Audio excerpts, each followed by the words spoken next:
Yang paling kegiatan. mengganggu Kang Salman kalau lewatin Bogor itu paling ganggu daerah mana tuh? Kalau saya lihat memang kalau di Mbak Ipa juga bisa kan. Kalau lihat di dalam protokol kan udah pasti yang protokol dibersihin kayak misalnya SSO yang di apa namanya itu kebun raya udah nggak Iya, ada iya. kan gitu memang.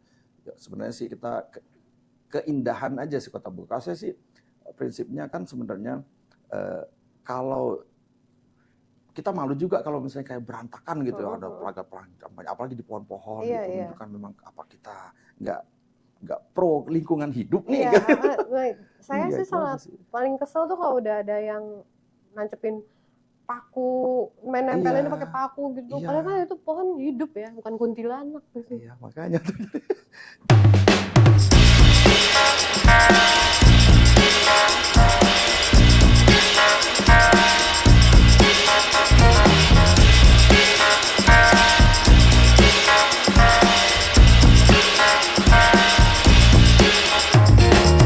Assalamualaikum warahmatullahi wabarakatuh. Ketemu lagi di pojok satu di sesi mau nyoblos.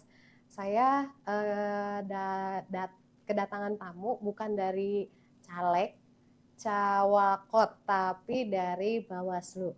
Anggota Bawaslu Kota Bogor, Kang Salman Al-Farizi. Selamat datang. Assalamualaikum warahmatullahi wabarakatuh. Waalaikumsalam warahmatullahi wabarakatuh. Beliau ini agak susah ya. Saat ini tuh lagi susah-susahnya nyari Bawaslu dan KPU gitu. Karena memang lagi sibuk-sibuknya ya Kang Iya, ya. lagi tahapan berjalan. Nah, ini kan kita hitungan hari justru udah bukan Iya, ya betul. bulan dan hari lah ya. Tepatnya 68 hari 68 lagi. hari lagi kita pemilu gitu. Jadi butuh juga sebetulnya apalagi sekarang dalam masa kampanye. Iya, betul. Saya itu pengen banget dari Bawaslu juga memberikan edukasi ke masyarakat. Jadi yang mengawasi jangan hanya Bawaslu. Semua orang itu berhak untuk mengawasi. Betul. Apabila ada pelanggaran di lapangan. Betul. Betul kan? Banyak juga yang nggak paham Kang. Jenis-jenis pelanggaran sebelum masa kampanye dan kampanyenya sendiri sampai hari H-nya nanti itu apa aja sih Kang? Iya, ya. Baik. Assalamualaikum warahmatullahi wabarakatuh. Waalaikumsalam. Kita selamat berjumpa lagi dalam acara ini. Mudah-mudahan saya bisa memberikan semacam penjelasan terkait dengan masalah kepemiluan ini. Mudah-mudahan nanti menjadi jelas ya. Mungkin sudah jelas dan menjadi lebih jelas lagi. Baik, tadi terkait dengan kampanye, sebenarnya kan ada masalah. Masa kampanye itu sebenarnya dimulai pada tanggal 28 November hingga 10 Februari. Nah, kalau dibilang masa sebelum kampanye artinya sebelum tanggal 28, tanggal 27 November sebelumnya.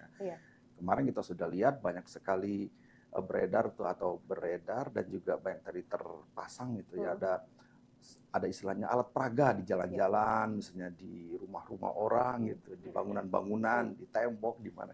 Nah ini juga terkait ini memang sudah ada kita sudah ada himbauan ke partai politik. Jadi kan kita tuh sebenarnya dalam pemilu itu ada namanya peserta pemilu, ada namanya penyelenggara pemilu kan. Jadi kalau peserta pemilu itu terkait ini partai politik baru. Nah, kemarin baru ditetapkan daftar calon tetap, berarti memang DCT. Tapi tetap aja peserta pemilunya adalah partai politik. Partai politik. Jadi memang kita tidak bisa langsung berhubungan dengan caleg. Sebenarnya yang kita hubungi adalah partai politiknya.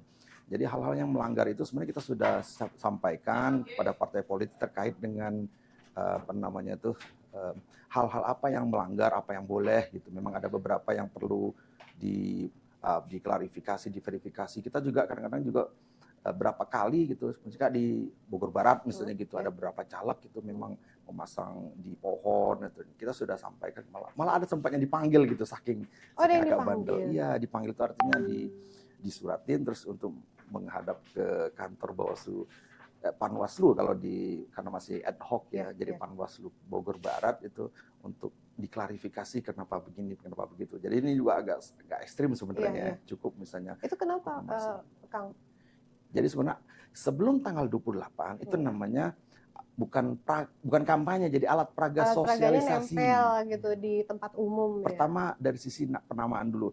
KPU itu sudah membuat jadwal sebelum kampanye itu ada namanya jadwal sosialisasi dan Iya. pendidikan politik Iya. untuk partai politik. Nah, ini jadi awalnya dari situ. Begitu selesai masa sosialisasi dan pendidikan politik ini, ada namanya masa kampanye mulai tanggal 28 kemarin ini. Iya. Berarti ini sudah hari yang ke-8 ya.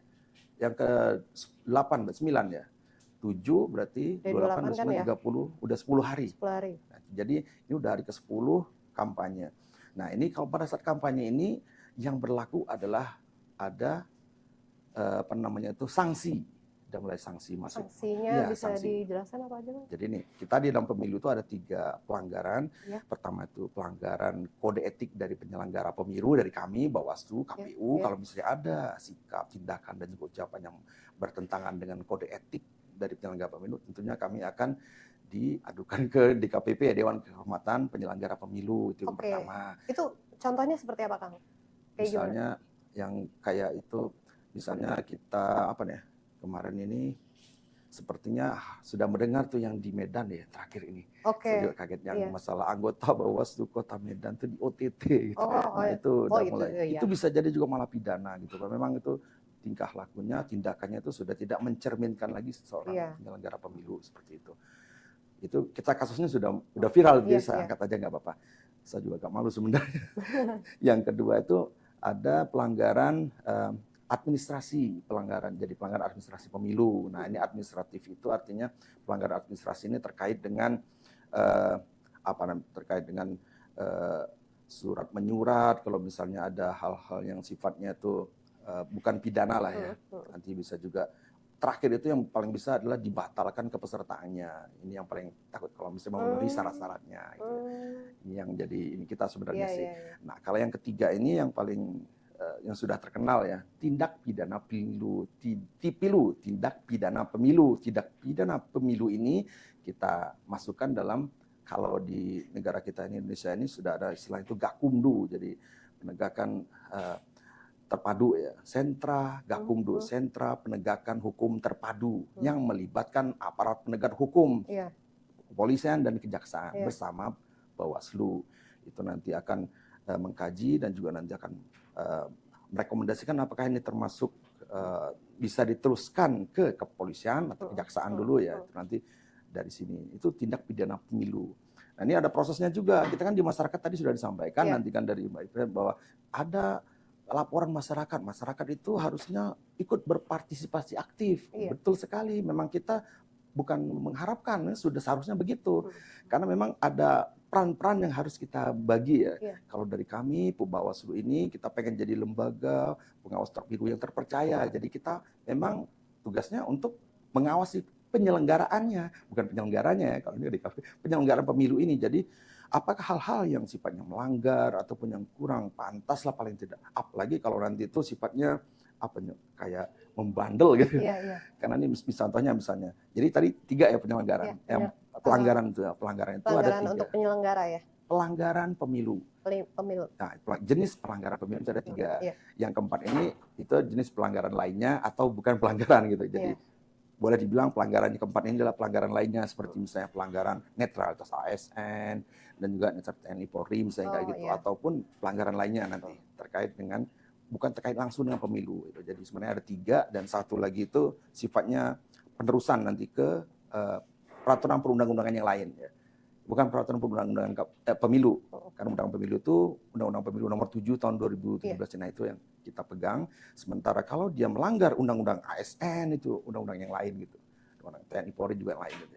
Jadi pelanggaran 3 tadi ya, Pak. Nah, terkait dengan pelanggaran kampanye ini sebenarnya kita sudah ada himbauan ke partai politik untuk untuk mensosialisasikan ataupun memanage atau mengatur para caleg ya, karena ini kan sebenarnya calegnya itu ada yang caleg DPR RI, caleg provinsi dan juga kabupaten kota. Ini memang tanggung jawab dari partai politik untuk kalau bilang off the record misalnya menertibkan gitu.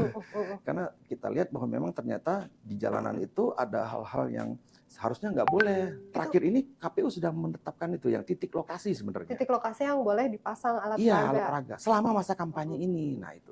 Terus sekarang gimana caranya supaya tertib atau supaya tidak melanggar etika ataupun apa namanya, keindahan lah Iya, ya, iya. keindahan. Nah, Nggak, ini jangan merusak estetika lah betul ya. estetika, tepatnya estetika. Jadi estetika ini yang memegang wewenangnya siapa? Nah, ini Pemda.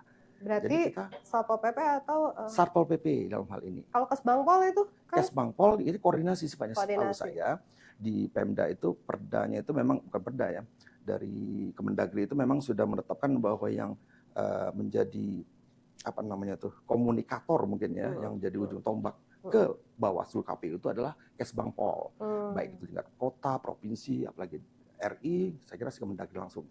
Jadi Kesbangpol ini sebenarnya jadi peran strategis nih.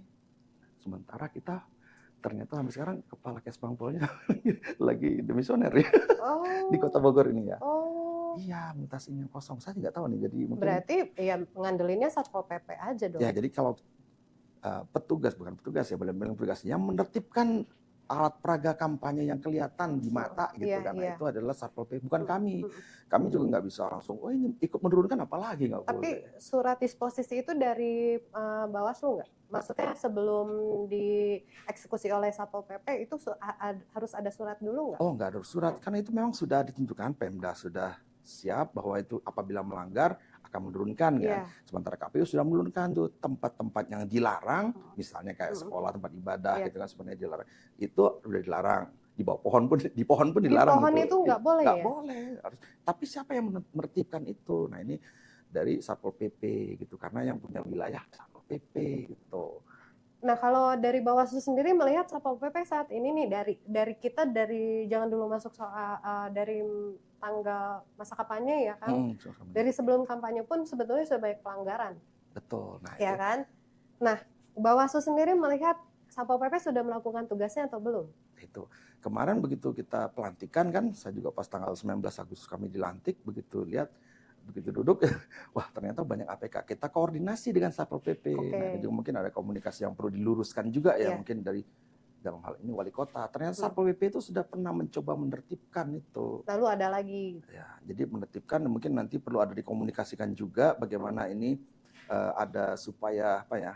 Karena ini terkait dengan stabilitas juga sosial politik segala macam itu. Karena memang ternyata begitu ditertibkan ini dari masa partai ini ada yang apa namanya menghalangi atau apa gitu. Jadi itu sebelum kami dilantik, itu ceritanya begitu. Makanya saya, kok didiamkan sama Satpol PP? Kita lagi menunggu arahan dari wali kota akhirnya. Nah, kita koordinasi lagi dengan wali kota. Pak Wali gimana ini? Oh kita sedang, kata Pak Wali kotanya nih, sekarang masih menjabat ya. Jadi bisa dikonfirmasi nanti. Jadi sebenarnya kita lagi pada saat itu ya. Sekarang udah lewat kan. Itu pada bulan saat kapan, itu Kang? Bulan kapan? Bulan kemana? September ya. September Oktober lah. Oktober. Saya waktu itu ikut yang di Balai Kota itu rapat untuk menentukan, ada 2 kali yang saya tahu. Tapi yang terakhir itu untuk menentukan titiknya. Jadi Pak Wali Kota itu kan pengen menentukan titik untuk yang diperbolehkan. Terkait dengan misalnya ada apa namanya tuh yang berbayar itu kayak billboard billboard berbayar itu kan betul kayak gitu kan sebenarnya dari Pemda itu bisa berbayar itu apakah bisa difokuskan ke sana. Nah, sampai sekarang ternyata Pak Wali belum menerbitkan peraturan wali kotanya sampai saat ini. Jadi akhirnya hanya mengandalkan keputusan KPU yang terkait dengan lokasi mana saja yang boleh ditampil alat peraga kampanye gitu. Nah, ini kan sebenarnya Satpol PP sih saya lihat sih ya memang dari sisi struktur akan menjalankan perintah wali kota ya, tapi sebenarnya kan mereka juga sudah bisa bergerak atas perda peraturan daerah 1 nomor 2022 kalau nggak salah. Jadi sudah ada perdanya bahwa apabila melanggar estetika misalnya di pohon nih langsung aja dicabut, nggak peduli ini sebenarnya begitu. Cuman lagi-lagi kan mungkin perlu dikonfirmasi juga mungkin ke Satpol PP-nya langsung gitu. Dalam hal ini kita koordinasi aja. Kalau misalnya memang ada hal nanti beberapa kali kita akan coba untuk kerjasama nanti apakah nanti ada semacam patroli ya, nanti kita akan patroli. Nanti kalau misalnya apakah wilayah-wilayah ini ada penertiban lah ya, namanya penertiban APK. Di wilayah lain pun sudah ada seperti itu. Mungkin nanti kita akan coba dalam beberapa kali mungkin ada periodik atau beberapa kali karena memang ini kan terkait juga jadwal dari Satpol PP sendiri, jadwal dari kami juga. Gitu. Nah tadi yang dari Pak Wali sendiri alasan beliau itu apa? Yang setahu kami ya, setahu kami mereka jadi Pak Wali itu mengumpulkan seluruh partai politik jadi untuk kesepakatan. Jadi di mana nih daerah yang bisa untuk dipasang alat peraga kampanye itu sebenarnya di situ. Oke. Dan sepertinya terakhir ya kalau misalnya nggak ada berarti belum sepakat gitu Iya, aja. iya. Gitu aja intinya Nah, sih kalau belum ada saya. kesepakatan itu artinya masih pakai aturan yang di KPU aja dulu Iya, untuk saat ini ya. itu. Yang terjadi di jalanan saat ini kan Iya, itu pelanggaran atau enggak? beberapa sih saya lihat makanya dari kami pengawas pemilu juga mencatat kalau misalnya ada yang tidak berada pada tempatnya ya. Iya. Kita sudah mulai dari kemarin sidang pertama itu memang kita juga ada instruksi dari Bawaslu RI memang untuk mencatat ada wilayah-wilayah atau titik lokasi yang melanggar gitu, APK melanggar. Karena ini terkait dengan pelanggaran administratif nantinya itu. Oke. Nah, ini termasuk pelanggaran. Jadi nanti juga kami mungkin dalam waktu dekat juga akan ada expose nanti dari Bawaslu Kota Bogor juga terkait dengan APK, nanti dengan pelanggaran. Juga nanti kita juga berkewajiban untuk menyampaikan hasil kerja pengawasan kami, kerja-kerja kami itu seperti apa nanti perlu kita sampaikan nanti terhadap Bogor juga nanti. Oh, silakan. Nanti. Dengan senang hati. Ya, jadi mungkin semacam apa namanya ya press conference atau apa terkait dengan hasil-hasil pengawasan kami. Karena itu memang kalaupun misalnya gini nih ada baliho misalnya di jalan dekat sini mungkin ada baliho. Banyak. Tahu-tahu nanti pas kita mau terjun hilang tuh. Iya. Oh, itu udah berarti udah diamankan. Iya, besoknya ada lagi. Oh, besoknya ada lagi. Bisa jadi begitu. Jadi mungkin agak susah juga kita kecuali kalau kita catat gitu ya. Kalau hari ini dari kita pengawas pemilu itu ada diwajibkan untuk membuat laporan hasil pengawasan. Nanti mungkin di situ juga kita sudah instruksikan ke bawah ke Panwascam juga ke PKD untuk membuat LHP-nya. Nah, ini kan yang jadi masalah itu selain LHP untuk pengawasan APK, ini alat peraga kampanye ini ada juga rapat-rapat umum ataupun yang sifatnya mengumpulkan massa sekarang ini kan. Iya, iya. Nah, itu pemberitahuan kegiatan untuk mengumpulkan massa itu udah boleh banyak nih. Banget itu. Nah, kemarin itu makanya kita agak sibuknya itu. Saya sih kalau dari kota kan kita bisa ikut, tapi yang akan bukan diwajibkan ya apabila ada yang dari RI ataupun capres yang datang ke sini kayak kemarin Pak Anies di stasiun, nah kita juga turun gitu karena nggak mungkin kita lepas pasti turun kita kalau itu. Tapi kalau misalnya caleg yang dari kota ataupun dari provinsi ya kalau misalnya kita bisa turun nanti kita ikut juga mengawasi di situ. Jadi bikin LHP juga. Jadi mungkin ada kita kan sedikit nih cuma 5 orang. Jadi kalau banyak itu nggak mungkin kita bagi-bagi semua itu aja. Jadi itu aja. Tapi kalau misalnya dari ada capres atau cawapres yang datang ya kita harus ikut nanti juga membaginya gimana itu juga. Jadi agak repot juga ya. Ya. Nah, kalau pengumpulan massa itu sebetulnya itu pelanggaran atau tidak? Asal ada pemberitahuan. Kalau enggak. Itu jadi ada prosedurnya. Jadi memberitahukan kepada kepolisian bahwa akan ada misalnya kampanye oleh misalnya caleg ataupun nanti oleh paslon capres misalnya gitu, nanti di kepolisian akan menerbitkan STTP namanya surat tanda terima pemberitahuan. Di polisi kita Polresta ya. Polresta ini sudah ada standar, misalnya 3 hari itu udah pas maksimal 3 hari, malah langsung biasanya sih cepat itu ya. Maksimal 3 hari langsung sudah terbit STTP-nya. Oh, kalau sanksi itu apa aja, Kang? Ini kan semacam misalnya sekarang kampanye caleg A misalnya gitu kan. Ini sebenarnya kan kalau tidak memberitahukan pemberitahuan kan sebenarnya pada saat pertemuan itu kita harus memastikan bahwa yang disampaikan oleh caleg yang bersangkutan itu tidak melanggar misalnya Pancasila, misalnya tidak bertentangan dengan Pancasila, Undang-Undang Dasar, nah seperti itu, tidak berupa penghujatan ataupun menebarkan hoaks. Itu kan kalau kita nggak datang di situ kita nggak bisa mastiin dong, ini calegnya ngomongnya bener nggak nih. Nah, kalau misalnya apalagi polisi ada itu ya bisa dibubarkan itu karena itu kan pertama tidak ngasih tahu misalnya gitu. Nah, itu jadi sanksi kayak gitu. Oh, berarti sebetulnya Bawaslu juga butuh peran Satpol PP dan polisi ya. Polres sangat dibutuhkan sekali. Betul, itu memang sudah pasti. Dan juga pihak media juga menginfokan karena memang ini kan sebenarnya ada beberapa point of view, jadi ada sudut pandang juga. Jadi apakah caleg ini dia sebenarnya apa namanya kan sebenarnya pengen dipilih tuh kan, mereka cara-caranya digunakan itu apakah dia mengikuti aturan atau tidak, lebih elegan lah ya istilahnya gitu. Apakah dia lebih elegan? Kalau misalnya nggak elegan ya udah pastilah ya kegiatannya nggak kasih kalau tahu-tahu apalagi nanti ada apa namanya tuh saweran atau apa tuh. Nah ini kan jadi money politik kena pidana nanti. Nah itu juga kita harus itu bisa dipidanakan berarti. Oh iya, money politik. Ya. Betul. Kalau yang bagi-bagi minyak gitu sembako gitu Pak? Sebenarnya tidak recommended ya sebenarnya. Itu Itu sudah sanksi nggak jadul itu. harusnya? Karena ada Ya, batasannya sampai kalau diuangkan berapa itu rupiah 100.000. gitu? Oh, Iya, hanya boleh 100.000. maksimal per satu item. Nah, ini kan sebenarnya metode jadul lah ya kalau sembako Iya, atau iya. apa itu. Sekarang Ya udah itu era udah digital. klasik banget ya. Iya, udah. Heeh, heeh. Terus era digital itu yang paling yang dikejar ya emak-emak lagi. Ya, ya mama kan Itu dia. udah denger minyak aja ya seliter Betul. udah langsung antri dari kemarin. Tapi kan kalau calegnya ngasih minyak, yang salah ngasih minyak lagi. Nah, ini. Iya betul. Nah itu. Jadi sebenarnya kurang menarik juga. Yang kita pengenkan kan caleg ini ada programnya sebenarnya sih. Iya, Kita iya. program ini 5 tahun loh ini. Iya, visi Bukan misinya hanya apa iya. gitu. Kalau visi misi mungkin agak ini ya, Iya, agak susah betul. ngukurnya Iya. nih. Ya programnya dia lah iya. ke depan sama 5 tahun. Betul, itu Bukan yang bagi-bagi sebenarnya sembako ya, yang Pak ya. betul. Walaupun Nah, yang kalau boleh saya tahu nih, Pak, ini pelanggaran paling enggak, sorry, bukan pelanggaran. Sanksi paling beratnya apa biasanya? sebenarnya kalau di kita kan sebenarnya sanksi itu sama kayak kepolisian lah, itu sebenarnya kan supaya ada efek jerah nih, Iya, supaya heeh. kita melakukan hal-hal yang menghalalkan secara cara aja nggak boleh itu Iya, iya. sebenarnya. Tapi lagi-lagi kalau di kita itu kita kan dari tiga nih, cuman kalau tiga itu berarti yang satu nih di kita maksudnya pelanggaran kode etik itu udah nggak masuk ya. Berarti yang dua nih, tinggal dua itu pelanggaran administratif atau pelanggaran tindak pidana pemilu.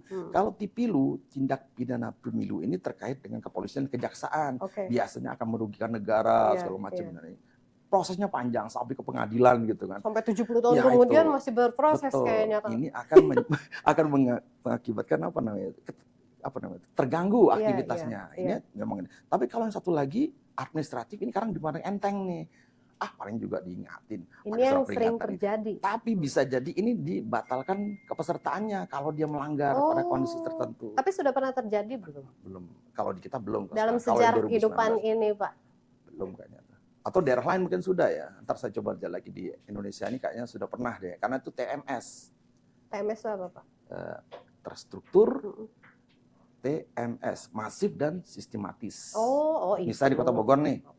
Di setiap kecamatan dia melakukan hal yang sama, dan polanya sama, dan efeknya sama, caranya sama. Nah, terbukti.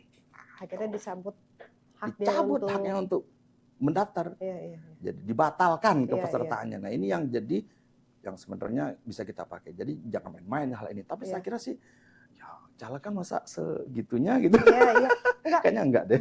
Banyak sih, kok Nah, sebetulnya itu. banyak kok, Pak. Cuma nggak ketahuan aja karena. Nah, tidak ketahuan itu kita butuh partisipasi Nah masyarakat. itu, karena nggak bisa mengandalkan Bawaslu aja. Bawaslu itu sedikit gitu loh jumlahnya ya kan. Secara ininya. Sementara masa itu banyak di sana. Nah, Iya. kalau untuk warna partai ini, Kang, itu yang paling banyak pelanggar tuh yang mana, Kang? Nah, ini kita masih assessment ya, jadi masih kita itu belum dipublish, nanti kalau dipublish baru ya. Iya. Aku pengen ini kok. Jadi pas Akang nge-publish tuh itu kita baru naik. Jadi nggak apa-apa sih sebetulnya disebutin juga. Enggak. Atau sebutin aja warnanya. Enggak, itu kan sebenarnya masih, karena gini, kalau sebutin nama kita kan berarti harus cut off nih. Cut off-nya kapan? Kalau selama belum di cut off ya belum masih masuk terus nih. Masih ada laporan. Apa namanya itu? Inventarisnya. Kan bentar masuk terus nih. Begitu nanti kita mau publish baru kita cut off, baru hitung. Kan gitu. Dari selama 10 hari ini? Masih di datanya itu masih di PKD masing-masing atau di kami masing-masing di masing-masing pihak gitu, masih belum ada laporan yang masuk ke Bawaslu. Sudah ada, belum di cut off aja. Sudah ada, cuman Akang kayaknya nggak mau berbagi dengan saya. Bukan karena mau berbagi ya, karena memang belum dihitung. Kalau sudah keluar angkanya saya sebutin aja, atau sudah keluar warnanya apanya. Karena ini sebenarnya pelanggaran administrasi ini kan hanya mengurangi elegannya suatu caleg atau partai itu aja. Karena dia sudah mulai bandel gitu, melanggar kan. Sebenarnya melanggar itu karena dia tidak mematuhi bahwa di sini tempat yang harusnya ditaruh alat peraga kampanye, baliho dia hanya tempatnya di sini loh gitu. Dia pasang juga di situ. Nah, itu kan bandel tuh. Itu aja sih kalau untuk alat peraga kampanye. Yang paling mengganggu Kang Salman kalau lewatin Bogor itu paling ganggu daerah mana tuh? Kalau saya lihat memang kalau di Mbak Ipa juga bisa kan. Kalau lihat di dalam protokol kan udah pasti yang protokol dibersihin, kayak misalnya SSO yang di apa namanya itu kebun raya udah nggak ada kan gitu memang. Ya, sebenarnya sih kita keindahan aja sih Kota Bogor. Saya sih prinsipnya kan sebenarnya kalau kita malu juga kalau misalnya kayak berantakan gitu ya, ada Mm-mm. pelaga-pelaga, apalagi di pohon-pohon Iya, gitu, iya. menunjukkan memang apa kita nggak nggak pro lingkungan hidup nih. Iya, Kan? saya Iya sih itu aja sangat sih. paling kesel tuh kalau udah ada yang nancepin paku, main Iya, nempelinnya pakai paku gitu. iya, Padahal kan itu pohon hidup ya, bukan kuntilanak gitu. iya makanya tuh. Jadi kadang kita juga agak dilematis juga ya, karena kalau kalau di kita kan nggak boleh untuk ikut nurunin gitu, nggak Iya, boleh, karena itu wewenangnya ada di Satpol Pemda, PP. khususnya Satpol PP. Mm-mm. Sampai kalau misalnya Mbak mau nurunin, ya itu nanti boleh aja Saya kan, berhak. boleh aja nurunin kan, itu kan di publik. Iya, Yang jadi iya, masalah itu kan kalau dia masang APK di ruang publik nih iya. masalahnya. Kalau depan rumah saya nih di pintu saya pasang, Nggak itu masalah. terserah Iya, mau dia orang bendera atau iya. apa, posko nggak masalah selama di lingkungan wilayah rumah pribadi gitu. Oh, Begitu rumah pribadinya sendiri, rumah pribadi orang nggak boleh. Karena tetangga tuh kadang-kadang iya ada dong. masalah tuh. Geser aja benderanya ke sana, Iya. nggak boleh. Itu hak Proses. teoriti. Ya Iya itu. kan, nggak Nah boleh. kita juga sudah bekalin tuh untuk pengawas pemilu yang di tingkat kecamatan bahwa hal-hal seperti itu terkait sengketa misalnya. Saya pasang baliho di sini nih, nanti digeser ke sebelah sana, kan ruang publik nih, Iya. di depan rumah saya, bukan di rumah saya Iya, loh, iya. ada baliho nih, Mm. saya protes, ngalangin nih, nggak boleh kan, Ganggu deh gitu. ganggu, misalnya, ini harus dipindahin nih, mau pindahin nggak, misalnya partai A gitu, partai, oh nggak mau, saya nggak mau nih, laporin ke Panwasam setempat aja, atau PKD, pengawas pemilu setempat Iya, aja, iya. dilaporkan, nanti gimana baiknya, nanti itu kan jadi sengketa Iya, tuh, iya. kita kan diselesaikan secara damai. Kalau mau diselesaikan secara damai, ya kita bisa minta bantuan ke pengawas pemilu. Kita sudah bekalin kan ilmunya bagaimana untuk menyelesaikan itu, baiknya gimana gitu. Malah ada yang pasang ini apa namanya itu PAC-nya gitu, kantor PAC di Iya, depannya iya. pasangin bendera partai lain Iya, gitu, iya. jadi masalah gitu. Kalau di sini kan memang ada beberapa yang itu, tapi kan istilahnya diselesaikan secara damai lah. Hal-hal seperti itu kita sudah bekalin pengawas pemilu kita gitu. Tapi yang dari Panwascam ini sendiri juga kan harus mengedukasi masyarakat. Iya. Mereka sudah melakukan itu belum, Kang? Itu maka pendekatan kita itu, nah sekali lagi pengawas pemilu itu kan tugasnya itu dia melakukan pencegahan dan penindakan nih, dua hal. Terkait tadi itu adalah pencegahan. Pencegahan ini bagaimana? Sosialisasi dan pendekatan secara apa namanya itu secara informal kepada tokoh masyarakat, kepada masyarakat sekitarnya, tetangga, kantor dan selain-lainnya, itu termasuk pencegahan kalau yang tadi. Nah, kalau penindakan tadi yang saya bilang itu ada penindakan secara pelanggaran, ada penindakan secara penyelesaian sengketa, itu aja. Kalau pencegahan justru kita lakukan sekarang pun, walaupun argo penindakan sudah jalan, pencegahan tetap kita lakukan. Pencegahan dalam hal lagi nih, udah tahu belum nih kalau ini melanggar? Oh belum. Nah itu, jadi kadang-kadang nggak tahu atau memang tidak terinformasikan, bisa jadi dia nggak gaptek gitu, nggak pernah dengar. Sekarang kan televisi kurang nih, Iya. ada televisi, Sekarang di medsos sekarang. Iya medsos misalnya, kurang informasi bahwa itu hal yang melanggar itu, ini sini nggak boleh pasang. Nih barusan tadi pagi nih, PT KAI itu udah proses mengajukan apa namanya tuh laporan bahwa di lingkungan PT KAI di Bogor itu dipasangin baliho banyak kan, barusan masuk tadi sebelum kesini saya. Baliho apa? Partai mana? Partai yang saya nggak tahu tuh partai apa. Oh nggak dikasih tahu partai mana? Ada fotonya sih, di lampirannya ada banyak, jadi banyak warnanya juga sih. Gak hanya satu. Oh nggak hanya satu. Gak hanya satu, makanya dilaporkan ke barusan tadi pagi. Nanti kita akan proses juga, kita akan kaji apakah ini apa namanya termasuk pelanggaran bisa dilanjutin dan seterusnya. Nanti kita ada prosedur untuk penerimaan laporan, kita juga ada prosedur untuk menindaklanjuti temuan yang kita pakai. Itu aja sih. Itu kendalanya di mana ya? Masalahnya gini, pelanggaran sepele seperti itu kan selalu berulang-ulang ya, setiap kali kita mau pemilu. Apakah memang harus diedukasi berulang-ulang ini untuk para semua parpol atau memang sulit untuk mencerna itu semua? Gimana sih? Jadi sebenarnya ini sih, saya juga agak, kalau boleh pilih-pilih kata gitu ya, ini bukan karena, intinya kan mereka mau mencari perhatian tuh sebenarnya. Cari perhatian massa. Oke lah, saya paham itu. Kita analogikan ya seperti anak gitu. Anak dia mencari perhatian kan banyak yang bisa, dia akan melakukan hal-hal yang buruk misalnya gitu supaya jadi perhatian gitu juga. Karena anak baik itu kadang-kadang jarang diperhatikan gitu. Oh, jadi maunya nakal aja gitu ya. Jadi sekarang juga jadi wakil rakyat ntar kalau nakal gitu. Itulah susah juga jadi wakil rakyat yang nakal. Ini yang perlu kita sosialisasikan ke masyarakat. Jangan pilih yang ini loh. Nah itu yang seperti itu kan sepertinya peran media Oh akan gini aja sangat berarti berperan. ya, gini aja kita kampanye juga deh kayaknya Kang. Betul. Jadi kalau misalkan ada calon wakil rakyat yang banyak melanggar, entah itu dia nempelin spanduknya di tempat-tempat yang tidak diperbolehkan ya, Kurang, iya. jangan dipilih. Betul, Belum jadi wakil rakyat aja betul. udah banyak pelanggaran gitu kan, Nah, ya begitu. kan? Jadi kadang-kadang sangat mendukung bahwa partai politik pun kadang-kadang kesulitan tuh untuk mengontrol calegnya. Kadang-kadang begini, Oh, kan ini kan terkait dengan logistik ya ya, misalnya, kan pasang baliho, bikin spanduk, bikin baliho, itu kan pakai uang itu. iya Nah, betul. kadang-kadang calegnya uang sendiri tuh. Nah, kadang-kadang yang bikin itu, kadang-kadang itu artinya ada beberapa kasus, memang dia bikin sendiri, ada juga yang keluarganya bikin.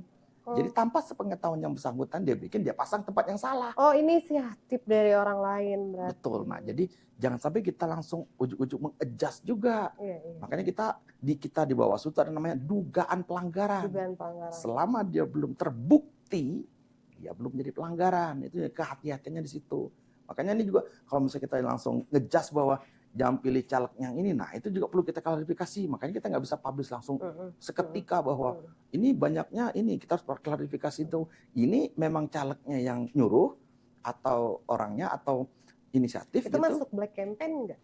Salah satunya terbukti atau enggak. Lagi-lagi kita agak susah nih karena ini kan terkait hukum nih, Iya. ada implikasinya. Tapi kalau sanksi moral bisa, harusnya kan foto saya nggak dia harus ngedeklar dong. Iya. Saya tidak akan memasang foto saya di tempat-tempat yang terlarang misalnya Iya, gitu. Nah, iya. kalau kayak gitu ya kita pilih yang itu bagus karena dia punya harusnya yang seperti itu Ada yang inisiatif dipilih. ya. Ada nggak sih caleg kita? Iya, iya, iya, iya, Mas. Ada nggak yang Belum kayak tahu. gitu? Oh, tuh justru susah Justru sulit di buat media, naik. makanya di media harusnya mengekspos gitu. Misalnya ada kasih satu contoh misalnya bukan apa namanya bukan kampanye atau apa ya. Satu orang lah minimal Iya, yang untuk jadi contoh role yang model sih. ya role model ya, yang nggak melanggar gitu ya. Iya. Karena kesulitan kami mencarinya. Kebanyakan melanggar semua. Nah itu karena ada dua tipenya nih, yang satu incumbent, yang satu lagi yang newbie. Oh newbie, Nah, mungkin si newbie ini yang betul nggak sekali, kita harus paham. klasifikasikan Iya, dulu, iya, iya. klasifikasikan dulu. Kayak kemarin saya raker dengan DPRD. Kalau kita kan sudah incumbent nih, kita udah tahu 2019 kemarin kayak gimana. Mereka akan hati-hati sekali. Ya kalau incumbent iya. Betul. Karena Jadi mereka kita paham. bukan, makanya tadi saya agak hati-hatinya begitu. Jangan sampai kita memilih itu mencontohkan sekaligus mengkampanye positif campaign sih bagus. Cuma nanti ditanggap bahwa ini pendukung gitu. Nah itu kita hati-hatinya di situ. Saya juga agak susah tuh kalau untuk menunjukkan bahwa sebenarnya role model untuk caleg itu kayak gimana sih, kan kita belum dapat itu ada siapa, kita hati-hati kan gitu kan. Begitu sulitnya untuk cari role model. Iya, karena kadang-kadang kan kita pilih partai A, ini calegnya partai A, atau diklaim nanti itu. Iya, iya, Jadi iya. itu yang kita agak susah tuh. Jadi bahan Masyarakat. kampanye lagi ntar dan Betul. jangan kalau Nanti parpolnya. jadi agak susah juga kalau diarahkan ke sana ya. Tapi Iya. sebenarnya kan intinya kita tuh pengen tahu bahwa sebenarnya ada nggak sih caleg yang elegan misalnya, nggak pernah dia bisa menertibkan bahwa foto saya itu tidak akan terpapang di tempat-tempat yang terlarang gitu. Dia bisa mastiin itu aja. Iya, iya. Walaupun tidak diwawancara atau apa, tapi paling nggak kita sudah punya data itu. Nah, kalau kami dari Bawaslu nggak bisa kan, itu kan bukan wewenang kita. Iya, iya. Cuman secara eksplisit pemikiran saya seperti itu. Media biasanya punya tuh yang jurnalis investigasi kayak gitu kan, punya juga contoh-contoh. Memang sebenarnya ada gitu. Kita giring opini masyarakat itu sebenarnya ada sih. Milih caleg gitu, milih wakil kita di DPR Dewan itu, dia sendiri nggak bisa menertibkan bahwa fotonya itu dipasang di tempat yang terlarang atau enggak gitu. Kalau misalnya itu aja nggak bisa, apalagi nanti ngurusin kita kan gitu implikasinya. Sebetulnya ada beberapa yang sudah ditanyakan ya, tapi pasti nama jawaban politisi ya, kan normatif. kadang selalu yang itu bukan dari kami, Betul, itu simpatisan kita. Betul, gitu. Itu agak susah kita klarifikasi apakah ini benar atau enggak. Makanya kita nggak bisa ngejudge juga bahwa itu tempat-tempat terlarang itu memang dilarang untuk dipasang APK. Ini APK aja nih baru. Belum lagi kegiatan tuh. Kok kegiatannya nggak kasih tahu? Udah kok saya udah perintahkan ngasih tahu. Mana ininya STTP nggak ada. Nah gitu. Yang kayak gitu kadang antara partai politik dengan caleg dan juga simpatisan nanti, entah itu tim kampanye atau selain dari yang bersangkutan, itu juga ada rantai yang perlu, apakah dia nyambung nih? Nah itu kadang nggak nyambung, nggak connect kayak ini.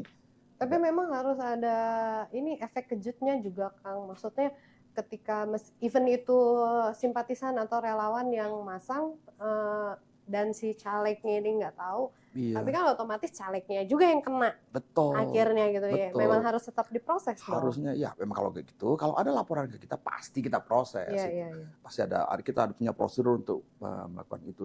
Cuman masalahnya kan ini saya meng-approach saja kepada masyarakat umum bahwa memang kalau kita mau milih caleg, presiden, sekalipun presiden gitu kan itu harus ada apa namanya itu. Pendekatan kita itu sudah bukan pendekatan, ini sudah era digital gitu. Kita bisa mantau gitu. Gimana Iya. sih apakah calegnya begini atau begitu kan Iya. banyak, kita sudah punya banyak mata, banyak telinga nih sudah. Nah, cuma masalahnya kami sebagai Bawaslu ini pengen jadi lembaga pengawas pemilu yang terpercaya. Kalau misalnya ada dugaan pelanggaran, segera laporan ke kami gitu melalui apa tuh nanti kalau bisa datang ke kantor jadi jelas gitu ininya. Jelas apa namanya tuh syarat-syaratnya. Karena kita harus memastikan bahwa ada syarat formil dan material ini yang terpenuhi. Kalau misalnya memang takut untuk melapor, ya cukup melaporkan ke pengawas pemilu sebagai informasi awal. Nanti kita akan anggap itu sebagai temuan kita. Karena kan semangatnya itu bukan semangat untuk menertibkan. Kita kan bukan berarti ya namanya pemilu kan sebenarnya harusnya yang damai, yang bagus. Nah, kayak kemarin Bawaslu saya itu kan bukan eksekutor. betul, untuk ini pelaksana undang-undang sih kita. Cuman gimana supaya apa namanya itu aturan ini tegak gitu sementara para peserta pemilu ini mengadakan ikut dalam penyelenggaraan pemilu ini secara ya, jujur adil tadi, jurdil, luber jurdil ini memang agak susah, gitu. Memang implikasinya ya dalam hal ini. Nah, kemarin saya juga ikut yang di Global Network on Electoral Justice itu negara-negara lain pun mengalami hal yang sama. Betul. Kita sedang mencari best practice. Best practice ini agak susah untuk menentukan apakah negara mereka dari Eropa, dari Amerika itu juga mencari itu. Apa namanya itu role modelnya kayak gimana sih? Mereka juga bilang apakah memang ada role model lebih baik dari negara kita gitu lah gitu. Mereka makanya Global Network ini masih mencari formulasi masih juga. dirumuskan Iya, walaupun mereka Bawaslu terutama di Indonesia ini kan Bawaslu juga kemarin sempat menjadi presiden juga kan. Jadi ya di dunia pun memang untuk mencari role model yang bagusnya seperti apa itu masih mencari bentuk best practice-nya ya. belum ada. Apalagi kita coba itu sebenarnya kerjasama seluruh lapisan masyarakat, pihak-pihak yang terlibat langsung, terutama para pemilih gitu kan, peserta pemilu pun sadar itu. Tapi memang sekali lagi kan sebenarnya ini bukan pertandingan atau perlombaan atau pertempuran. Kadang-kadang ada bilang ini pertandingan, ini perlombaan. Jadi kayak perjudian jatuhnya. Takut banget kalah kayaknya. Iya tuh. Jadi sebenarnya apalagi kita banyak ini kan 18 partai politik. Semuanya ya. Iya, nah itu pengen menang semua nih ya pastilah iya semuanya juga pengen menang ya kan. Jadi lagi-lagi memang kembali lagi ini kan pemilihan bagaimana rakyat ya. Jadi kalau di Bawaslu itu kadang-kadang gini, kalau KPU enak katanya, bukan saya sharing aja ya, kalau KPU kan tingkat partisipasi pemilih bisa diukur dari situ. Kerja KPU itu kalau tingkat partisipasi pemilihnya tinggi, wah itu Bawaslu KPU-nya bagus gitu. Kalau dari Bawaslu diukur tingkat pelanggarannya tinggi atau rendah. Nah ini saya kurang setuju. Kami pun kurang setuju. Karena kami itu ada dua, pencegahan dan penindakan. Kalau hanya diukur di penindakan saja, ini kurang adil bagi kami. Karena di undang-undang itu ada dua. Nah sekarang gimana cara mengukur pencegahannya ini? Makanya kita ajukan namanya indeks kerawanan pemilu misalnya gitu. Kalau IKP kita rendah, bagus. Semakin tinggi, semakin mengerikan. Kota Bogor kan termasuk di 27 kabupaten kota se-Jabar, itu kan nomor 21 tuh. Berarti ada 5 lagi ke bawah itu. 6 lagi ya. 27 berarti 6 lagi yang di bawahnya gitu, yang bagus gitu. Tapi apakah ini datanya valid? Nah, ini lagi-lagi harus dibuktikan dulu. Jadi paling tidak kita bagaimana cara mengukurnya bahwa Bawaslu itu tidak hanya penindakan aja. Kalau pelanggarannya banyak, Kota Bogor pelanggarannya tinggi, banyak banget ini nah itu. Apakah Bawaslunya bagus? Enggak. Iya. Jadi susah juga mengukur kerja-kerja kami dari sisi kelembagaan gitu. Kewenangannya juga terbatas ya. Jadi kalau dari kami, dari Bawaslu itu pengen adanya partisipasi pengawasan pemilu. Kalau misalnya masyarakat secara umum yang sudah menjadi terdaftar dalam daftar pemilih tetap pemilu, nah itu untuk mencoblos yang pertama, mencoblos itu menyalurkan hak pilihnya, itu hak gitu ya, hak Anda mau nyoblos atau enggak itu hak ya pribadi. Tapi sebaiknya memang salurkan hak itu karena kalau tidak disalurkan ya itu lagi-lagi Anda akan cuek, kita artinya tidak peduli. Nah, bentuk kepedulian kita terhadap Karena pemilu ini kan bukan hanya politik atau ekonomi saja, sosial juga, budaya juga akan ditentukan oleh kepemimpinan. Betul. Mau nggak mau tuh. Nah, itu kalau sudah memilih, kita juga lihat kiri kanan itu. Ada yang melanggar, kan ada yang tidak biasa atau yang kurang itu. Jadi kita Ada yang terlalu ekstrim ya nggak betul. nih? Iya, iya. Jadi kalau misalnya ada hal-hal yang kurang pas gitu ya, kita harus Inisiatif langsung pengawas. aja dilaporkan ya Betul. ke Panwascam masing-masing. Bisa pengawas pemilu di tingkat kelurahan, kecamatan, atau langsung ke kota iya. juga bisa gitu. Nah, sejauh ini udah ada berapa total pelanggaran? Lagi-lagi bukan pelanggaran, dugaan pelanggaran. Dugaan pelanggaran. Kita kemarin kayak misalnya ada kasus kayaknya bus uncal ya, bus uncal itu yang yang PAN yang dipakai oleh betul, kita sudah klarifikasi dan itu bukan pelanggaran pemilu, ada apa namanya itu, ada kajiannya dan juga kita sudah lakukan prosedur klarifikasi segala macam itu di bagian itu di stop karena memang bukan pelanggaran pemilu, walaupun sudah masuk itu apa namanya itu secara syarat formil dan material sudah masuk. Ini kita sudah kuat nih, kayaknya bukan pelanggaran ini. Berat apakah masuk pelanggaran? Nah, itu ternyata ada hal yang tidak masuk gitu karena memang ada. Apa itu, Kang? Nanti harusnya sih bagian pelanggaran itu yang ini nggak diekspos itunya. Karena bukan pelanggaran. Nanti kalau misalnya mau, nanti kita coba datang ke kantor. Tapi kalau memang bukan pelanggaran, seharusnya benar. Mohon maaf, wartawanku yang tadi bus uncal tolong diketik ya. Oke. Nanti boleh datang ke kantor, kita coba datanya, karena itu bukan untuk dipublish itu, karena kalau misalnya kasus itu masuk ke itu dia akan ada statusnya. Tapi kan itu sempat rame, Kang. Rame ketika kejadian itu rame. Tiba-tiba menghilang tanpa ada penjelasan. Kenapa dilepas begitu saja? Kalaupun memang tidak terjadi pelanggaran apa gitu loh. Bagusnya nanti dikejar ke kantor. Di sana aja ya. Karena itu terkait dengan banyak faktor dan banyak pihak ya, pihak-pihak terkait juga. Karena itu kan terkait dengan klarifikasi, nanti ada terkait dengan data-data, fakta, dan juga nanti ada berita acara segala macam itu terkait dengan hukum ya. Jadi saya nggak bisa. Yang pasti itu kasusnya bukan pelanggaran pemilu itu. Karena itu di stop. Kita tadi udah konfirmasi. Stop. Soalnya kalau dia terus harusnya saya tahu gitu, karena itu pasti dibahas di pleno dulu. Karena pas pleno awal itu kita sudah duga kuat ini sudah termasuk syarat formal, material masuk nih. Kita nanti proses lanjut kita klarifikasi. Saya udah lihat sih klarifikasi di SUB, klarifikasi pihak-pihak terkait dan dikaji ulang lagi dengan pihak kepolisian, jaksa ya gitu. Berarti yang kasus bus uncal itu sudah selesai? Sudah selesai dan bukan pelanggaran pemilu. Bukan berarti ada tekanan kan? Oh enggak. Gini sekali lagi nih tekanan. Kita pengen jadi lembaga pengawas pemilu yang terpercaya nih. Baik lagi nih, itu visi Bawaslu RI, provinsi, kota, dan sampai ke bawah. Jadi kalau bukan kami dari Bawaslu, siapa lagi? Kalau masalah tekan-menekan sih boleh aja. Tapi kan kita punya independensi. Ya pasti ada lah. Dari parpol-parpol ini? Iya, tekanan itu artinya gini kan, nelpon aja kan udah masukkan, ini mana sih? Nah, itu kan udah masuk tekanan. Artinya memang ada apa namanya itu, mau intervensi gitu. Kita kan kalau misalnya mau diintervensi ya kita punya tugas, wewenang secara undang-undang. Tapi terkait kasus-kasus tertentu itu kalau kita melanggar pun itu udah ada di KPP. Jadi kan nggak bisa sembarangan kalau misalnya takut ditekan atau apa ya kita laporin aja di KPP nanti kalau itu. Jadi kami berlima pun sudah kompak misalnya. Apakah ini akan menjadi misalnya kayak bus uncal ini lanjut atau enggak, kita harus pleno dulu misalnya. Ini kasusnya cukup enggak secara material masuk gitu, walaupun nanti ada ini jangan terusin, terus aja kalau memang cukup bukti. Itu saat diplenokan, waktu diplenokan yang kasus bus uncal itu kasusnya sudah jelas ada pelanggaran. Ada buktinya. Ada buktinya. Iya, itu ramai banget di medsos kan. Bukti. Waktu di pleno diputuskannya tidak dilanjutkan. Ada buktinya. Jadi pleno pertama itu adalah buktinya ada.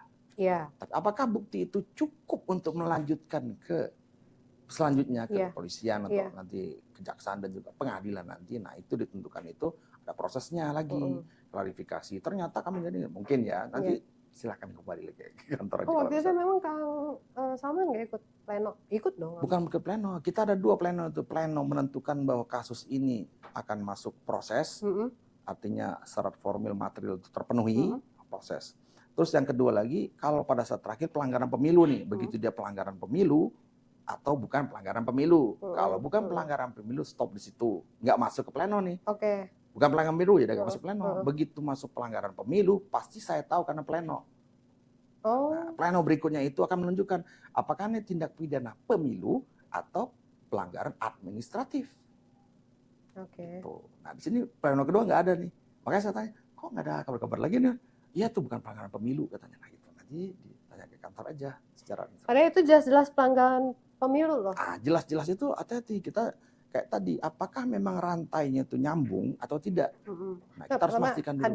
ada bendera partai Betul. dan kemudian ada calon-calonnya, ya Hmm. nggak kemarin? Betul. Menggunakan fasilitas milik pemerintah punya Betul. negara lah itu istilahnya. Itu sebetulnya sudah pelanggaran. Apakah nyambung rantainya itu? Nah, itu perlu. Makanya kita ada proses-proses di mekanisme penanganan pelanggaran itu, ada proses itu. Apakah rantai ini nyambung gitu? Itu harus dibuktikan Oke. dulu secara hukum ya. Itu secara hukum rantai itu apakah menyambung gitu? Secara politis iya, ini kalau nyambung ya kita biasa Iya, nyambung. kita tidak usah berbicara tentang Iya. sambung menyambung, tapi menggunakan fasilitas negara dan di branding bendera parpol itu boleh nggak, Kang? Kalau kan kampanye itu, ini kan prosesnya sebelum kampanye atau belum nih? Sebelum. Nah, itu masalahnya. Itu sebetulnya udah pelanggaran kan? Argonya jalan pada saat tanggal 28 ke sini. Nah, kalau itu. udah tanggal 28 sih silakan mau berkampanye. Kalau di tanggal 28 ke sini, Iya. jadi itu Kalau barang. jadi kalau sebelum masuk Kan masa kampanye itu bukan pelanggaran. Yang saya tahu itu sebelum itu. Masuknya pelanggaran nggak? Kalau pelanggaran, jadi dugaan pelanggaran kita itu memang dugaan pelanggaran ya tadinya. Apakah rantainya nyambung? Karena itu bukan masalah kampanye waktu itu kan. Iya. Masih belum masuk masa kampanye. Kalau sudah masuk masa kampanye, kejadian itu lagi bisa hampir dipastikan tuh jadi Itu pelanggaran Ya. banget gitu. Jadi gitu, makanya kita harus lihat dulu. Oke. Ada tahapan yang harus dilalui dan kita memang ada argo yang jalan tuh. Iya, Nah, iya, itu yang makanya begitu kemarin nggak dengar lagi, oh berarti ini ada sosialisasinya itu apa? Nah, itu ditanyakan aja langsung nanti ke tim di kantor itu bisa Iya. yang kayak gitu kan sebenarnya salah satu mungkin kayak yang KAI ini juga nih masalah apa namanya APK di wilayah. Itu KAI juga, yang KAI yang tadi ada laporan ke Bawaslu, kalau ternyata ada beberapa bendera parpol yang nempel di sana ya. Iya, di yang lingkungan KAI lingkungan mereka KAI. tidak terima gitu karena Iya, memang mereka di nggak KAI itu terima. harusnya bebas dan nggak sedikit. Kalau sedikit mereka turunin sendiri kali ya, Iya. karena ini rumah saya Iya, ini dipasang gitu. banyak. Karena banyak lagian gede-gede. Saya lihat gambar, waduh ini juga Iya. capek juga nih kan, nggak dibayar buat itu lagi katanya kan capek juga ya. Dan memang pelanggaran atau enggak nanti kita lihat. Dilihat dulu berarti di Ya. cross check dulu ya, Kang ya. Hal Nah, seperti itu. Untuk ini waktu kita bentar lagi nih, Kang, Ya. pemilu. Untuk mengantisipasi adanya serangan fajar ini kan dari tahun ke Serangan fajar, tahun oke. kita serangan fajar. Masa tenang berarti. Masa tenang. Biasanya serangan fajar itu adalah transisi dari masa tenang ke masa pemungutan Iya, suara. iya, Ini iya. yang serangan fajar itu. Kenapa? Karena ini secara psikologi juga nih, saya Iya. juga baru belajar juga kemarin-kemarin. Jadi kenapa mulainya pada saat tenang? Karena orang itu akan memilih pada yang terakhir dia ingat gitu. Karena saking banyaknya, apalagi sekarang nggak pakai nama atau gambar partainya atau nama. Udah lihat kan? Udah pasti ini kan Udah. kertas suara itu kayak Iya. gimana. Nah itu ada nama. Jadi Jadi sekarang nggak peduli foto ya? nggak ada fotonya. Kalau DPD iya. Oh, DPD iya. DPD iya. Ini caleg yang Ya itu DPR. cuman partai aja sama nama. gambarnya kan, ya. adalah partai aja. Jadi kalau lupa namanya, nah itu kan bingung. Repot juga. Nah itu. Jadi kenapa harus serangan fajar? Ini juga strategi. Mungkin Biar inget. salesnya kan? Iya, salesnya. Salesnya maksudnya dari sisi marketing gitu. Kita sih jadi sebenarnya itu kan melanggar itu karena memang nggak seperti itulah yang elegan gitu kan. Iya. Karena yang orang ingat itu adalah apakah benar itu? Karena harus diuji dulu apakah orang itu hanya mengingat serangan fajar misalnya ini pilih ini ya. Nah, yang dibayangkan dia kan pada saat nanti dalam waktu berapa menit atau jam itu pilih ininya. Jadi semacam hipnotis gitu. Iya, betul. Iya, Jadi iya. efeknya sebenarnya efek hipnotisnya sebenarnya Iya. kan saya lihat. Jadi ini juga saya lihat walaupun itu bukan wewenang kami ya. Saya kadang-kadang agak ngomongnya agak jauh karena saya senang belajar yang mendukung Nggak aja apa-apa, sih. Kang. Iya. Itu mengedukasi juga sebetulnya. Dari sisi bawasnya kan kami mengawasnya itu. Kenapa sih orang pada senang tadi serangan fajar misalnya gitu. Terus Iya. nanti ada apa namanya tuh? Ya semacam itulah ya. Iya. yang door to door gitu kayak Itu gitu. biar pas pencoblosan diingat Iya, gitu ya. ini kan karena praktek yang 2019 itu bisa jadi terjadi kembali Iya. gitu. Nah itu, karena kita nggak bisa meramal, bukan Enggak, meramal. tapi ini bukan ramalan, tapi memang Iya. sudah fakta kayak tahun ini juga tahun depan juga akan terjadi, ya pasti terjadi gitu. Kurang kreatif berarti. Kayaknya kalau nggak ada serangan fajar tuh kiamat gitu. Iya, kurang kreatif bisa jadi juga. Iya, kurang kreatif. Coba yang lain bisa nggak? Bisa jadi sekarang itu pakai transfer. Nah itu agak repot juga kita, karena digital ini juga agak jadi Susah jadi untuk diawasi. Ya. bukan susah sih, ya memang susah, sulit untuk dibuktikan sebenarnya. Karena kalau media mengawasin, kita sudah kerjasama misalnya dengan TikTok, misalnya dengan Facebook, itu untuk media sosial ya. Kalau misalnya untuk transaksi itu kan PPATK kita sudah coba.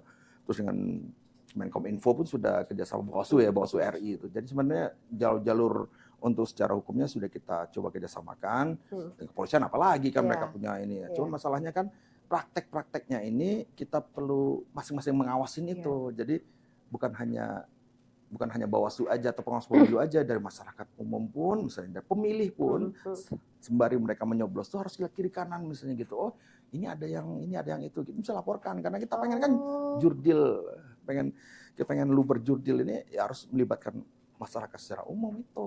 Makanya dibutuhkan banyak pengawas di TPS. Pengawas partisipatif. Iya, kata kuncinya ada pengawas partisipatif. Karena partisipatif dari masyarakat untuk mengawasi pemilu ini. Kita mendorong itu. Kenapa? Karena kita nggak mungkin pengawas TPS sendiri itu pun hanya punya dua mata. Iya, betul. Sementara mata yang lain nggak bisa ngelihat, bisa dibantu gitu yang dari luar gitu. Jadi kita pengen ngejamin bahwa pemilu ini luber dan jurdil ini konsekuensinya itu banyak sekali gitu. Nah itu dukungan masyarakat itu ya sangat dibutuhkan. Apalagi misalnya dari yang pemilih pemula misalnya gitu. Nah itu kan mereka belum tahu. Apalagi sekarang COVID ini banyak yang numpuk pemilih pemula yang nggak bisa diedukasi, nggak bisa langsung, ini jadi potensi yang besar gitu. Jadi juga untuk apa namanya? Padahal mereka tuh kritis loh itu karena mereka gen alpha ya. Oh iya alpha, dari lahir sudah kenal handphone ya. Ya handphone. Jadi yang pemilih apa namanya itu yang baru milih kan, baru 17 tahun yang bisa. Ya ini mereka pemula. Iya betul. Jadi mengawasinya itu kan kadang-kadang hanya perlu tahu ini ngelanggar, ini nggak boleh loh, tak laporin lah kayak gitu, nggak apa-apa. Jadi kita justru mereka lebih galak loh. Nah, justru itu bagus. Ya terbantu ya Bawaslu. Iya, saya sih pengennya ya kita kan namanya mengawasi penyelenggaraan pemilu selama itu tidak, karena ada beberapa hal yang berbeda dari 2019 ke 2024 ini, ada juga yang sama gitu ya boleh lah. Tapi yang penting itu adalah kita pengen sebenarnya Bawaslu itu kan sebenarnya secara apa namanya itu pokoknya itu adalah kita akan mengawal hak pilih, hak pilihnya nih kita apa namanya kita kawal itu. Jadi pada saat Anda penyoblos sampai itu nyampe ke rekapitulasi nasional gitu, itu coblosan A1 apa itu. Ya maksudnya ke satu atau kedua ketiga gitu misalnya, terus apakah partai politik yang mana disebut itu tidak berubah gitu sampai ke sana itu. Dan juga yang dipilih itu sama gitu, dia dapat secara daftarnya itu memang saya dari TPS itu 10 ya 10 juga. Pokoknya sampai dari hitungan TPS sampai ke pusat rekap nasional harusnya itu semua harus sesuai, nggak boleh ada yang berubah. Iya, nah itu memang bukan agak susah ya, memang itu jadi effort kita memang harus berat sekali di situ karena begitu ini kan suara ini bergerak gitu ya. Kertas suara itu bergerak karena banyak kejadian di 2019 itu karena nggak tahu misalnya kotak suara itu nggak boleh dibuka, bukan sakral, nggak boleh dibuka. Begitu masukinnya harus lihat-lihat dulu, jangan semua masukin, salinan aja dimasukin ke situ. Sederhana sebenarnya karena dia pegang kunci kan, udah mau beres-beres masukin aja salinannya blok gitu, kunci sama dia. Begitu dikunci dibawa ini nggak boleh sembarangan dibuka itu. Padahal saya cuma mau ngambil salinan, nggak boleh karena itu khawatir. Di saksi ini banyak orang, nggak boleh karena itu prosedurnya, nggak boleh buka kotak suara sembarangan. Nah itu kalau diem aja nggak dibuka bisa. Nggak sengaja mungkin orang nggak tahu ya. Makanya bisa pidana masalahnya kalau gitu. Bisa ya pelanggaran. Makanya jadi masukin kotak suara aja harus hati-hati. Nah ini kan kadang-kadang kita juga perlu ngingetin juga. Jadi di IPS makanya beratnya di situ. Karena hal kecil yang kira-kira kita itu sepele gitu, tapi itu berefeknya sampai ke bisa pemilihan ulang, suara ulang gitu. Berarti memang harus detail banget ya itu yang mengawasi di TPS. Iya, lagi-lagi kita pengen ngajak itu partisipasi masyarakat itu sangat diharapkan sekali itu untuk kedepannya ini, karena memang kita bukan apa namanya itu ya, kalau dari sisi kami kan Bawaslu ini pengawasannya yang kita lihat itu apakah aturan main itu sudah dipahami dan apakah diikutin, kemudian nanti apakah nanti itu ada celah-celah yang itu ya kita coba awasin aja. Orang juga kalau misalnya kita diawasin kan mau curang nih, depan saya nggak boleh. Diliatin aja orang nggak boleh. Jadi masalah kan nggak kelihatan biasanya itu. Oh iya. Kalau misalnya kita diawasin kan ada bukti di foto, video, siapin aja. Kamera aja nanti kalau mungkin masuk TPS nggak boleh. Tapi kalau di luar kan siap-siapin aja. Ada yang curang difoto aja, di videoin, kirim ke kita nanti kita coba. Karena ini udah bukan zamannya lagi lah kayak gitu. Udah zaman jadul kan, zaman era digital ini. Jadi banyak mata sih sebetulnya yang bisa melototin pas. Iya, kalau makanya kayak misalnya kampanye itu, kegiatan kampanye dengan hadirnya pengawas pemilu itu mengingatkan bahwa jangan sembarangan ngomong gitu, atau jangan sembarangan bertindak gitu, karena kita ada aturannya di sini. Kalau kita nggak ada, kan sembarangan tuh misalnya. Nah, itu salah satunya kayak gitu aja. Jadi mudah-mudahan ya kita pemilu ke depan ini kan luber dan jurdil itu memang. Kita nggak berharap akan ada kita nggak berdoa semoga tidak ada serangan pelajar karena itu kayaknya mustahil. Cuma kita berdoa semoga semuanya lancar ya Kang ya. Tidak ada kendala lah ya Kang. Tujuan pemilu aja sih. Tujuan pemilu itu sampai kedaulatan rakyatnya. Kedaulatan rakyat itu tercapai gitu. Jangan sampai ternodai dengan apa namanya itu, dengan hal-hal kecil misalnya. Oh ini ada kecurangan. Nah itu kecurangan ini kan artinya pertama tahu tuh ada kecurangan. Yang kedua dibiarkan gitu. Yang ketiga kenapa nggak ditahan, nggak diproses gitu. Nah ini kalau misalnya itu legitimasi pemilu itu yang jadi masalah. Di negara lain pun kayak gitu. Begitu pemilu tidak legitimate, nah ini jadi masalah, akan jadi masalah ke depan kita kayak gimana. Sekarang saya kira sih bukan zamannya lagi untuk mempermasalahkan curang-curangan ginilah. Aja sih. Oke deh. Nah, tadi kan kita berbicara tentang pemilu.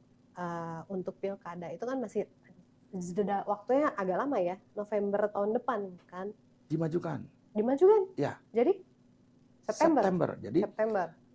Ini kan November itu kan sudah tercatat di undang-undang. Jadi November 2024. Ini nggak bisa sembarangan diubah, dia harus ada revisi ini. Kekuatan hukumnya juga. Paling tidak pertama adalah kesepakatan pihak-pihak yang berwenang gitu, kayak DPR. Dan ya, udah disepakatin bahwa akan dimulai September 2024. Tapi masih lumayan lama sih sebetulnya ya, jangka waktunya.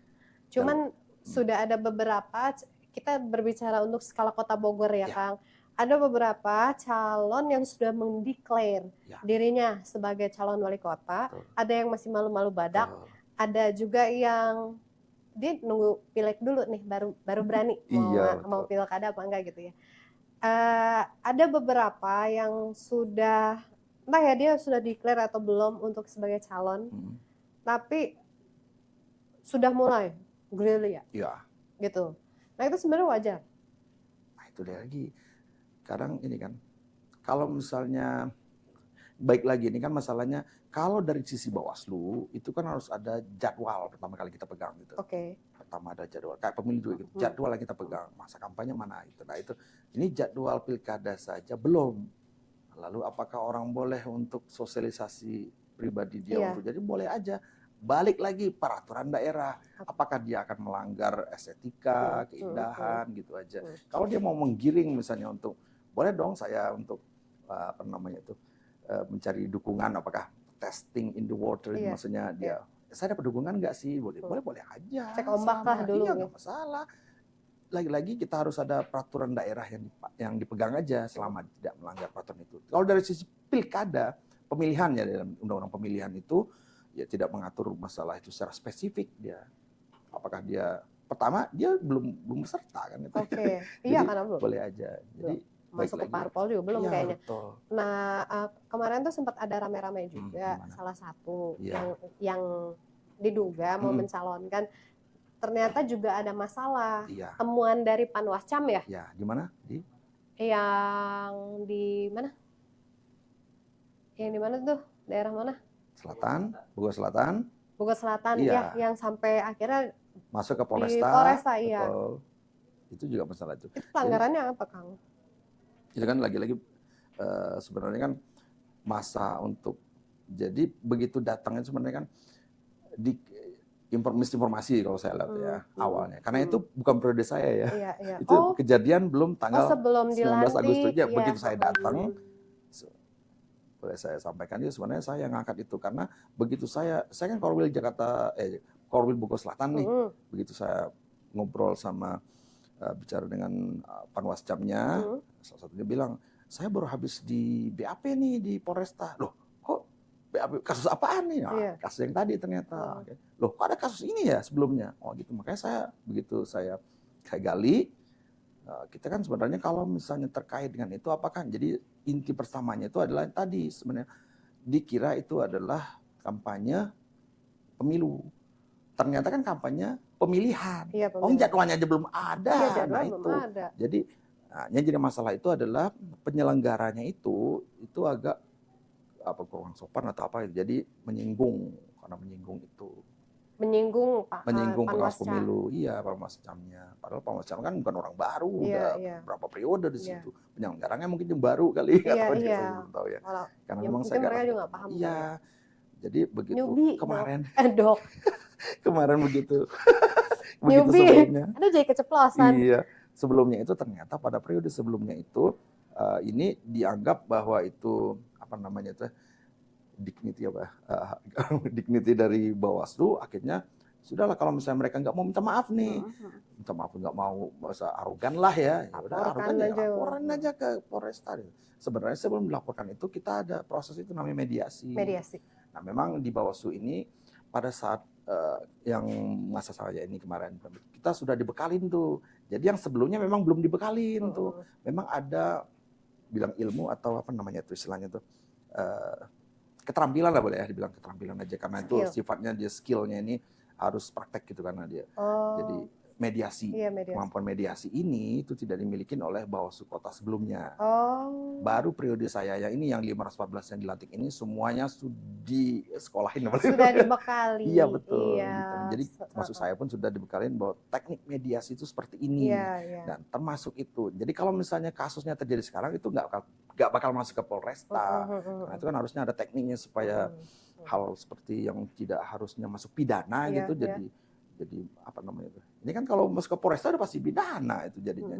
Karena ujung-ujungnya pasti nggak bisa dilanjutkan itu karena dari perspektif seorang mediator iya dong. Itu ini ini mah nggak bakal maju. Di meja makan ya. Harusnya di kesepakatan bersama aja karena sifatnya kekeluargaan aja, karena nggak ada yang dirugikan secara materi dan itu kan hanya sifatnya dignity tadi. Harusnya diselesaikan secara baik-baik lah gitu. Jadi akhirnya kita coba, ini berarti, sudah selesai di mediasi. Sekarang mediasinya waktu itu kan nggak bisa, kami dari Bawaslu nggak bisa mediasi, dari pihak dokter juga nggak bisa. Jadi polisi hanya memediasinya, sudah selesai, udah ada BAP-nya, kasusnya udah close gitu aja. Nah jadi kayak tadi memang, jadi awalnya sih memang informasinya kurang akurat gitu ya. Karena dia ternyata yang ngakunya itu bukan di pemilu. Ini kita lagi kampanye pemilu atau sosialisasi pemilu kayak gitu mungkin ya. Begitu datang, loh ini kok bukan mau pas ditanya-tanya kan jadi mungkin salah, kurang jadi miskomunikasi jadinya jatuhnya gitu. Padahal dia lagi kampanye pemilihan, belum waktunya bilangin. Yang jadi masalah kan kalau ada bagi-bagi duit, ya bagi-bagi duit juga nggak masalah. Kalau saya kelebihan duit, misalnya sekarang nih saya bagi kelebihan duit Mbak, Mbak Ipek bagi kelebihan duit mau ngasih ke orang ya boleh aja selama iya kan, mau apa namanya itu sedekah gitu ya nggak masalah. Tenang aja ya. Iya, begitu dia masuk ke wilayah yang ada aturannya, gitu, yang ke ruang publik itu yang nggak boleh. Karena selama itu belum diatur, ya kita nggak bisa. Lagi kan, nah sekarang tuh pemilihan kita lagi menunggu. Dalam waktu dekat KPU harusnya mengeluarkan jadwal pemilihan. Harusnya Desember, harusnya udah muncul sih Desember ini. Karena begitu dimajukan, ini lagi-lagi ya bekerjaan terus. MK lagi ngeluarin kan berat gitu masalah itu. Jadi PKPU aja diubah dari PKPU 15 jadi 20. Kita mau ngeluarin Perbawaslu, mundur dulu nunggu MK dulu. Begitu MK munculin plek, oh gitu ya baru keluarin Bawaslu kita, Perbawaslu 11 itu terkait dengan kampanye ya. Karena kan MK itu yang keputusan 168 itu bahwa boleh kampanye di pendidikan gitu. Di pernikahan. di pendidikan, di Pendidikan. daerah pendidikan, di gedung di Tapi universitas. kalau di pernikahan gitu boleh nggak sih, Kang? Boleh aja. Hajatan orang gitu. Kan itu lagi-lagi di tempat yang terlarang aja sebenarnya kan pendidikan terlarang sebenarnya. Nggak boleh ada kampanye. Sekarang MK dibolehkan. Gitu. Asal izin yang bersangkutan tidak ada alat peraga dan bahan kampanye yang disebar. Ada ya batasan ya, misalnya cuma boleh sampai batas SMA aja. Iya, kayak gitu kan sebenarnya terkait dengan pemilihnya. Yang desain bisa SMA memang semuanya kan enggak. Gitu. Nanti ada yang di bawah umur gitu kan, di bawah umur nggak boleh. Nah, itu kalau kampus sudah pasti dia semua itu makanya boleh. Iya. Itu aja sih. Kalau misalnya di pernikahan ada itu pantas nggak sih juga diatur secara khusus enggak kan, tapi kan kita di pengajian misalnya di majelis taklim gitu. Selama majelis taklimnya enggak di rumah saya boleh nggak? Ini boleh aja kan di rumah. Begitu di tempat di masjid misalnya nggak boleh. Begitu majelis taklimnya dipindahin ke sekolah misalnya, asal ada izin harus nggak boleh ada APK atau bahan kampanye ya. Gitu aja. Oh, yang penting jangan ada bendera apapun. Iya, gitu. Alat peraga kampanyenya atau bahan kampanyenya, bagi-bagi minyak atau apa yang ada itu, nah itu nggak boleh juga. Kalau misalnya hanya untuk pilih sekarang boleh. Mungkin pantas nggak sih lagi pernikahan pilih kayak kira sih enggak. Kampanye. Jangan lupa coblos saya nomor sekian gitu Pak. Orang lagi walimahan. Boleh lah. Pak Kang Salman, terima kasih banyak. Ini durasi paling panjang loh sebetulnya saya. Karena memang penting sih untuk disampaikan. Kita mengedukasi insya Allah ya. Mudah-mudahan nanti, mohon maaf ya kalau ada yang keselio gitu. Apa-apa. Ya mudah-mudahan kami doakan semoga lancar selalu semuanya ya. Tidak ada masalah di lapangan nanti. Ya, kita saling bahu-membahu membantu. Gitu. Mungkin ada yang mau disampaikan untuk para masyarakat? Baik, bagi masyarakat umum, saya kira Bawaslu sangat mendorong masyarakat yang sudah mempunyai hak pilih untuk melakukan atau menyalurkan hak pilihnya untuk melakukan pencoblosan pada tanggal 14 Februari ya 2024. Cuman nanti kami juga menitipkan bahwa selain mencoblos, juga masyarakatmu bisa untuk melakukan pengawasan secara partisipatif, melihat kiri kanan apakah ada pelanggaran ataupun hal-hal yang seharusnya tidak biasanya ya, yang bukan dilakukan terkait dengan pemilihan umum ini. Dan laporkan kepada pengawas pemilu terdekat, baik dari tingkat TPS, kelurahan, dan juga tingkat kecamatan, bahkan sampai ke Bawaslu Kota. Kita coba wujudkan pemilihan umum di Kota Bogor ini, langsung umum, bebas, rahasia, jujur, dan adil ini menjadi tercapai. Saya kira demikian. Terima kasih. Oke. Teman-teman, terima kasih banyak semuanya. Semoga tayangan ini bermanfaat. Saya Ipeh dan Kang Salman Al-Farizi. Kita pamit. Assalamualaikum warahmatullahi wabarakatuh. Warahmatullahi wabarakatuh. Kang, terima kasih banyak.